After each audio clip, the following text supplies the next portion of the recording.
Shiuli magic in word, নিশ্চয় বায়ানের মধ্যে, কথার মধ্যে জাদু রয়েছে। আছে না নাই?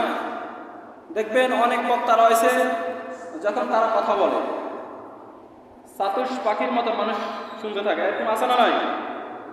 এর নজির আল্লামা দেলোয়ার হোসেন সাইদি।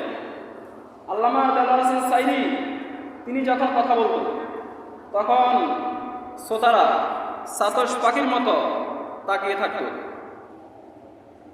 এখনো যারা অডিও ফোনে শুনে এরকম শুনে কি শুনে না, কারণ ওনার ভিতরে রয়েছে যোগ্যতা। অনেক ক্যাম্পাসের মধ্যে রয়েছে দেখবেন কথা বলার যোগ্যতা, যখন কথা বলে এইটা নেন 10 টাকা, মানে সকালে শুনতে আসে, আবার নিচে দিয়ে আরেকজন চুরি করে 10 টাকা চলে যেতেছি, মানে ক্যাম্পাসের মধ্যে যোগ্যতা রয়েছে। আর আল্লাহ বলেছেন আল্লামাল বায়ান, আমি মানুষদেরকে কথা বলার যোগ্যতা দান করেছি। এই পৃথিবীতে ৩,৫০০ বেশি ভাষা রয়েছে। সকলে বলুন কত হাজার ভাষা? ৩,৫০০ বেশি ভাষা রয়েছে। আমরা কি সবগুলো পারি?